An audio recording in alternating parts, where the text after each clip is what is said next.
Magandang umaga mga ka-happy hour. Narito ang mga balita para sa MBC TV Network News Update 9 AM edition.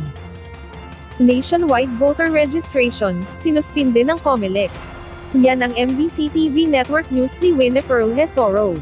Sinuspinde ng Commission on Elections ang nationwide voters registration na nakatakdasa ng gawin ngayong July 1 hanggang July 11.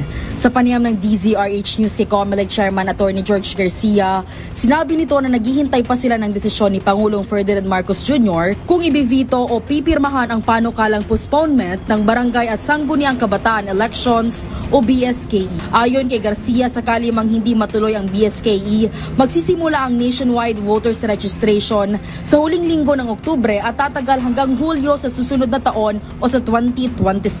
Pagdesisyonan po natin na wala mo ng voter registration na mangyayari ngayong July 1 to 11 dahil napaka-iksi ng panahon po na yan. At gano'n naman na tayo naghihintay sa kasalukuyan kung ito ay mapipirmahan na ng Pangulo yung pagsususpend o pagre-reset ng barangay and SK elections.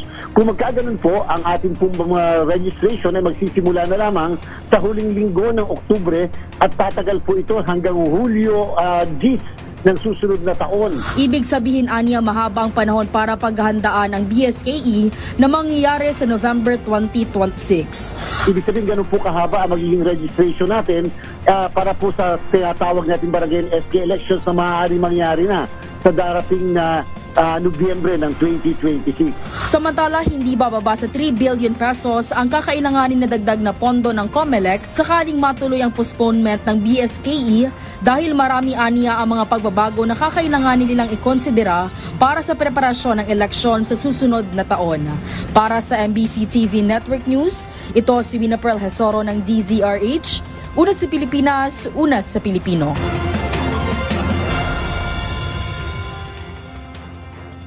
Sa iba pang balita, 21 opisyal ng pamahalaan, ligtas na nakatawid mula Israel patungong Jordan.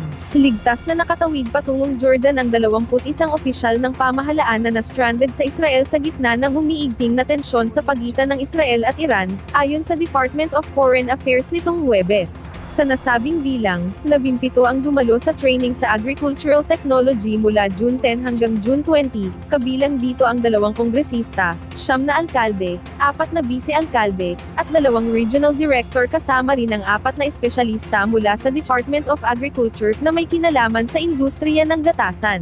Ayon sa DFA, aktibong nakipag-ugnayan ng Philippine Embassy sa Tel Aviv sa Embahada ng Pilipinas sa Jordan, at sa mga kaukulang awtoridad upang maisakatuparan ang ligtas na pagtawid ng grupo. Sinalubong sila ni Philippine Ambassador Wilfredo Santos sa King Hussein Border, kung saan sila ay binigyan ng tulong, kabilang ang transit visa na walang gastos mula sa pamahalaan.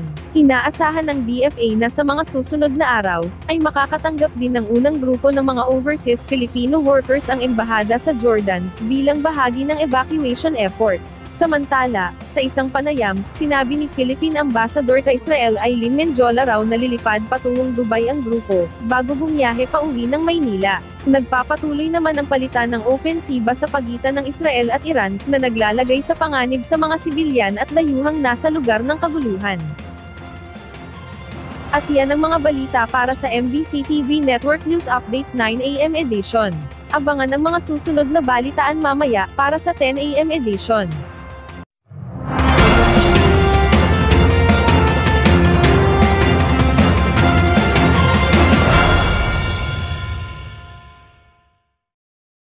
Mga ka-happy hour, kung gusto mong manood ang mga balita sa MBC TV Network News Update, mag-subscribe sa aming YouTube channel, i-like ang aming Facebook page, at i-follow sa aming TikTok account.